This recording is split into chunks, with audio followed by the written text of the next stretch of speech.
Welcome and thank you for being here with us on Parenting Special Needs Live.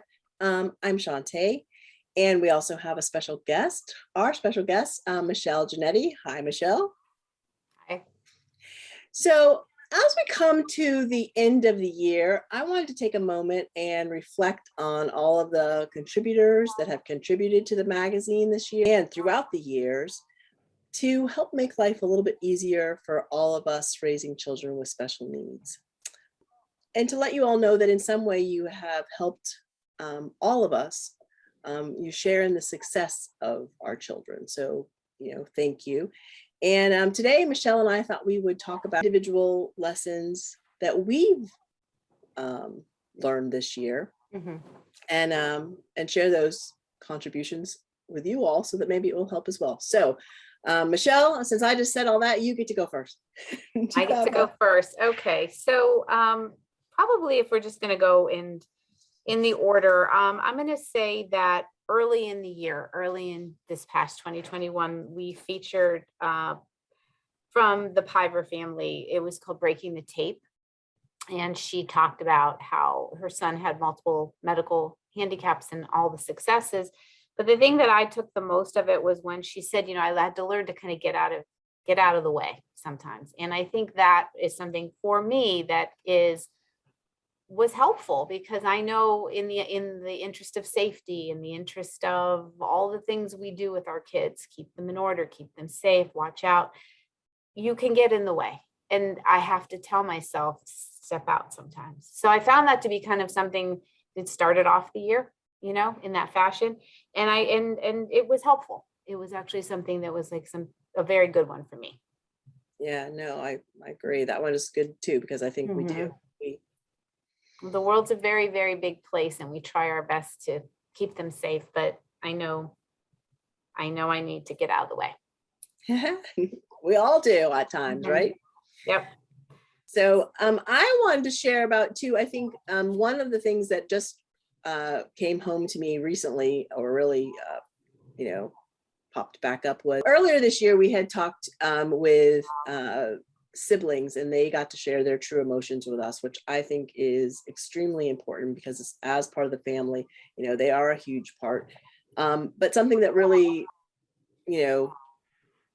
one of the sisters said something to me, or said to me in the live chat, was that she said her family had not really helped prepare her for the future, helping her get into college. And I can remember right then when she said it, I was like so thrilled that I did have help for my older daughter, Brittany. Like they had a class in her high school that really helped make sure that the kids got the the paperwork in, the financial stuff. Yeah, helped us all stay on track. And it was so awesome. I was so grateful, because it is a lot. And when you're managing the other, other children and stuff like that, and your child with special needs, you don't always have time. So I was very grateful.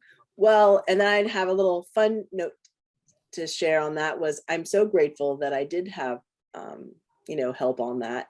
And my daughter was home, or she's home now. She's getting ready to go back to Austin, where she lives and works, my older one, Brittany. And she got a phone call when we were shopping or running out for an errand or something, and she got a phone call from her boss, and she actually got a raise. And I was like, it just brought it back to that. Like I was thinking, about, thank you, the steps that took, that all the different people that helped, but that she's there and she's doing it, and thank you. So I was very grateful. Anyway. Definitely. No, I remember that. I remember the interview and the article, and I too had my takeaways from that as well, because it hits home. It absolutely and does. It's important not to forget the siblings, because they, so anyways, I agree. Yeah. Yes. And congratulations. And it's easy to be done. It doesn't mean, we have so much going on on our plates that it's easy sometimes to kind of. Well, it is easy. And again, you hope you replay it, and you did your absolute best. But when you see or you hear what we did with that interview and that article, that there were times when I said, oh no, oh wow, I did miss that, or whatever, because you're in the forest, you don't see the trees, so you're doing your best. You're doing it. Yes. Absolutely. So I'll take the next one. So for me, another one that I have put into good play and I have loved is the one which was called House Guests. It was from our July, August. Because as we all know, and we're experiencing probably now this very second, is everyone's off on break. Everyone has had family or changes or whatever expectations are very different than normal, correct? Yes. Correct. I'll answer you. So it was teaching us how to prepare our children for a house guest or a change in schedule or a party or just anything that you would have an expectation for them, and how to do it in a way that gets good success. Because Elizabeth's 24 years old. We've been having a lot of things. Some were raging successes and others were just so stressful. So this taught me how to say, like we've always prepared her, but it taught me, some hints, like you give her the 3 things you want her to accomplish, and then it's break time. So it's very concrete. It's nice. If you do this, this, and this, then you get your time, or you do this, this, and this, and then this happens. And it allows her to sort of mentally prepare better than have a good day, or the global, be a great friend, or, this is very nice. And it worked. And it also taught you to do it before the event, not the morning of, which, maybe I had done when we're already like, be good. And as I'm running around the house trying to do everything, it's not exactly the calm you're giving her. So you set the groundwork early. And I learned that. And I have put it into play twice with some pretty nice big things. We had Michael's homecoming gathering. He went to his first homecoming. So we had everyone over and the expectations were clear, well-defined. And she was wonderful. She was very proud of herself. She did a great job. We just did it again for a gathering we had on Christmas Eve, just one actually, and us, but it was special. It was Emily, my daughter Emily's boyfriend. So first time we had her a boyfriend over, period. And we wanted it to be wonderful, and she did great. So that's awesome. It was nice. And I shared it actually with my friend, because she too was stressing about some get-togethers and things. And I shared it as well. I said, this is a good go-to for me. Oh, that's awesome. Yeah, that's good. Yeah. So. And another thing I'm going to share about just something that I learned personally. In October, we normally do the Disability Awareness Month, and we had those little definitions and, and I think we all I'll speak for myself. We're always working so hard to improve our children, right? And to get them to be the best that they can be. And I'm talking about my daughter with special needs, right? We're trying to push them and help them grow and be successful. Well, she's in her first year of college, and they had sent her home some things that she had to do, some words. And actually it was words about for her to be able to speak up for herself, speaking up for yourself, accommodations, disability, that kind of stuff. And this is new to her, on those kind of things. So anyways, get to the point.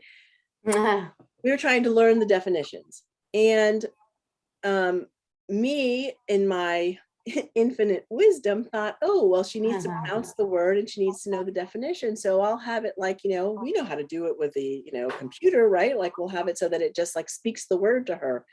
And they had it so that she was writing out the definitions. Well, and so I'm thinking, okay, well, I'll have it speak to her and then have her pronounce it to me. And then, that's getting her to say it, blah, blah.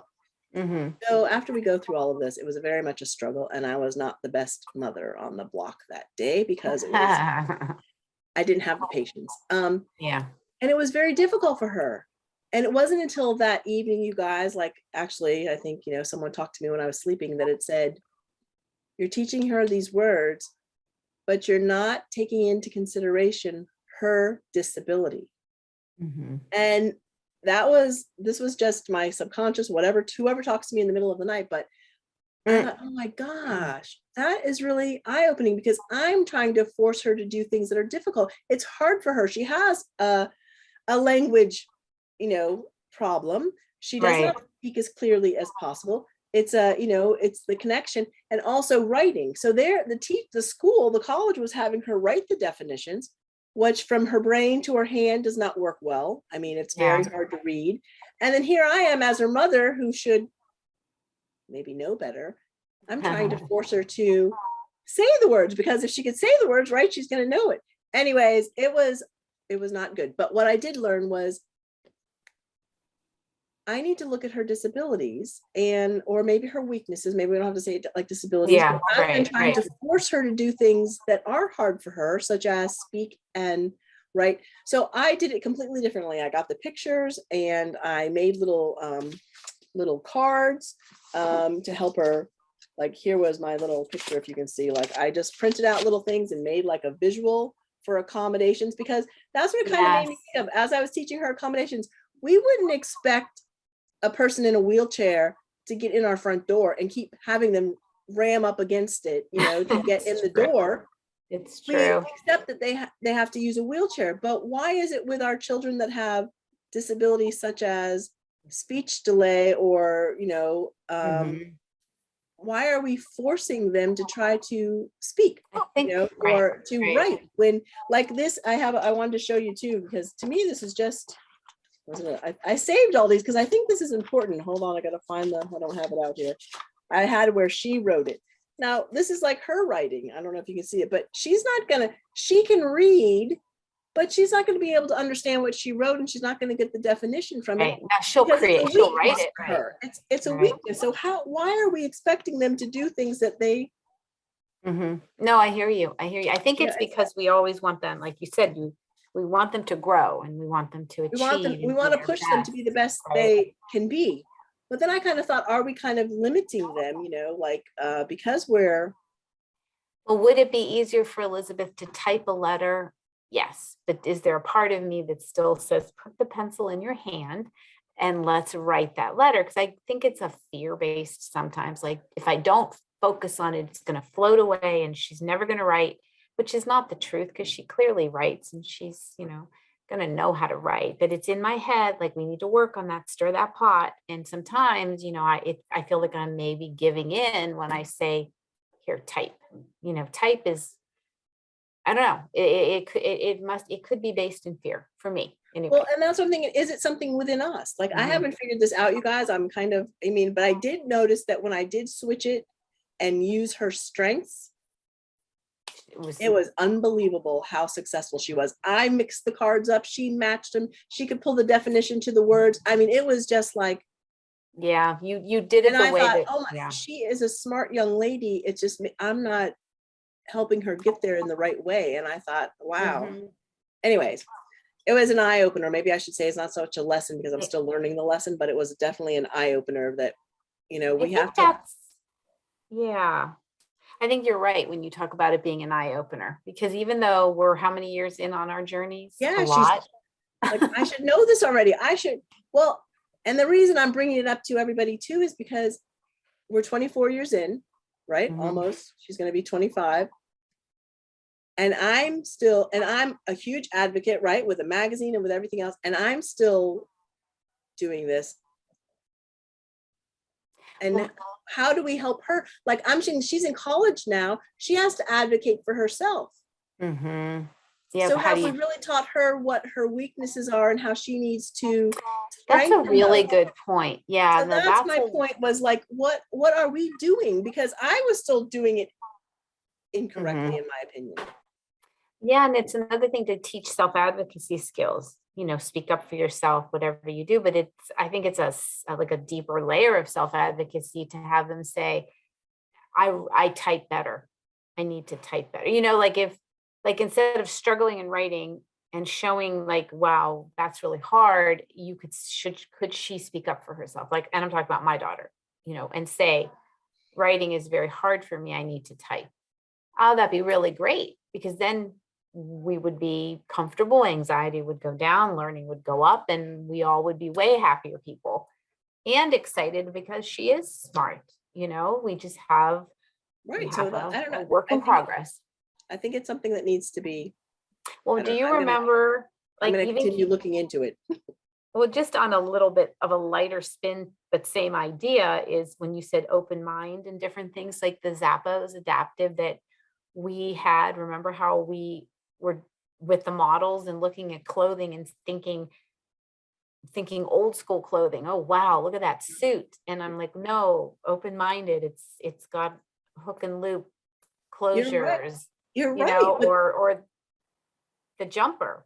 I mean, yes, I remember the jumper because I can remember distinctly Mhm. thinking, "Oh, why would the stylist from Zappos put her in that?" You know, I mean, I can remember thinking that, but that's what I'm saying. Mhm. So are we kind of, maybe we need to get out of protection mode a little bit. I don't, you know, I know that that's a quote that I say, get out of protection mode and I get know. into potential mode. I think that's really true because maybe It's we're not. so used to, I think that's what's so nice about it. And that actually is something, you know, just my even having working with the magazine, working for you for not a long time, but long, but not long, it has taught me a lot about being open-minded, you know, because let's be quite honest, you do what you do and your child is succeeding, you know, and you're doing your very best, as are all of us with what right, we have in our worlds, you know.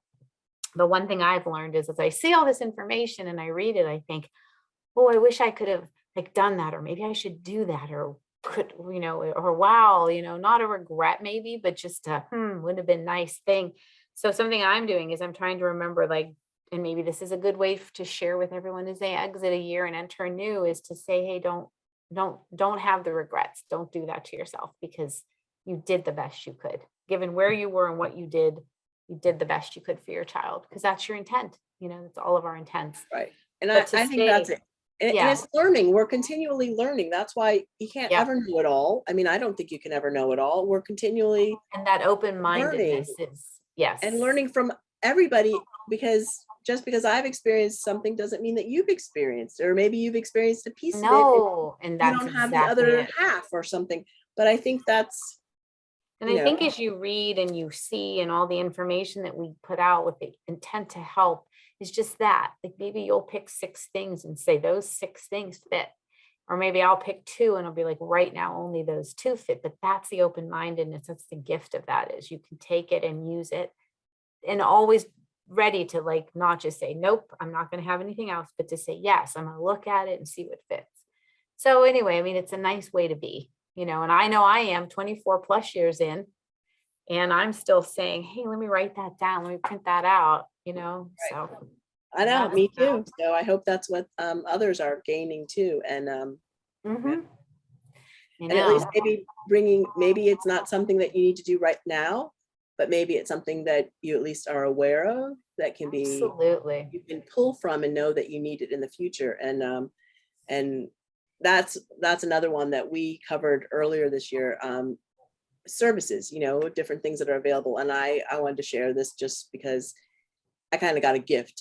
So maybe, well, it was a life lesson for me, but it was also a gift. But recently, um, you know, I had a very good friend, a mom that has, you know, Mhm. she has 3 children, but 2 of them are on the spectrum. And anyways, earlier we're all friends, and years ago I kind of just said, hey, you guys have to make sure you know about this service, and I kind of brought it to her attention, and kind of even to the point that I brought her the paperwork and said, here, I think you guys need to sign up for this. And it was the medical waiver program, and I'm not sure if you're you know, I mean, hopefully you know about that program, but it's statewide, nationally, and it's programs that can help um, people that would have that might be institutionalized otherwise, but they're living at home. So it's services that can, programs that can fund that rather than having to have them be institutionalized. They can live at home and you get some funding. Anyways, we have an article about that. I'll put the link below. But anyways, I had brought it to her attention because it's, you know, it helps, and it's good to know about these services. Anyways, well, this is not a great story, but it was a very nice gift for me. But she ended up getting cancer, and it was very fast, and that she ended Yeah. up passing away. And so she called me like in hospice, and that's what I'm saying, it was a gift to me, because she in hospice, and she was like, I just have to thank you because you know, at the Oh, time yeah. I was a little bit resentful because I didn't want to have to fill out this paperwork and do this, you know, she said, but I remember you saying like, you never know what's going to happen. Mhm. And I said that to her only because, you know, my husband has had a heart attack, and I know that, you know, none of us know what's going to happen in life, you know, so we have to kind of, Right. No, right. and anyways, but she said, because she had those services and she was able to get them, she was able to have the last couple of years with her son. She didn't know it was going to be her last couple of years, Right. But the gift in it was that she had them. Right. That she had them. Yeah. So to me, that was like, I was like, wow. And the fact that she would take the time to tell me that during, I mean, she actually made the phone call in hospice to me. And I'm like, you're thinking me now when this is going on. I mean, yeah. But very. My point in sharing all of that is, it was a huge gift to me, but I think that's it. It's not things that we necessarily want to do, but there are services out there that can help our children and help our families. And we need to share about them to each other so that right, exactly. of them, I mean, because if it can help, none of us know what's going to happen in this life, and we have to do the best we can. And that's what hopefully the magazine and the contributors, all of it is about, is we want to help one another, right? We want to. Right, exactly. We're all on the journey. They're different journey, and it doesn't matter what your child's disability is. Certain things that I've done might help you, etc. Just absolutely. And that's what, to me, that's what it's all about, or that's what I hope that it's all about, is that we help each other on the journey. Right. As we all get it. So. Absolutely. So anyways, I'm looking forward to the new year. What about you? Too. Yes, looking forward to the new year, ending another big one.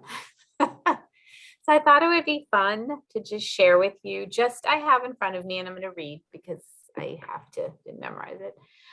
So just for fun, everyone makes resolutions. I thought it'd be kind of neat to see like the difference in, say, resolutions from just a random year. So I have like 1947 here. So the ones we do, they were picking ones to be more religious and go to church. We're just going to see the difference in the top 10. I'll give you a couple. Okay.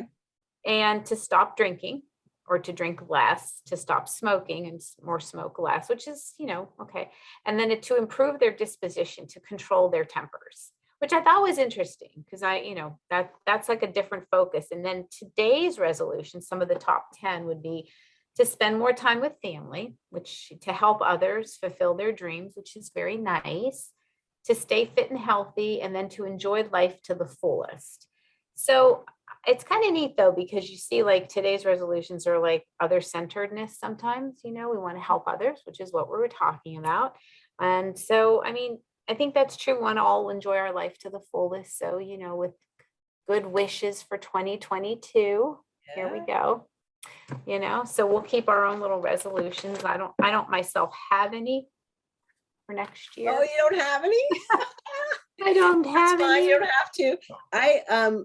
I like that, when we recently did that interview with that, it was about respite, and I did the interview with Dr. Mintz, I believe. And she said, I know I'm going backwards, but I like what she said, just simplifying it like little affirmations. And I've realized how much I really like those little affirmations, like just reading something in the morning. So I'm going with 1 year equals 365 possibilities and or opportunities.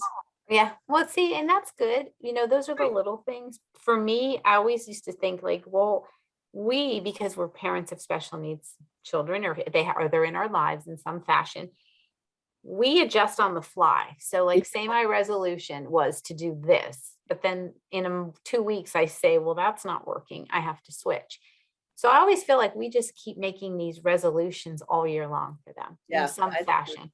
So in other words, so I say, we're doing our best, and to do our best, and to keep trying for, to help and to do our best. And then whatever way we have to just keep adjusting. Random Tuesday, I change everything.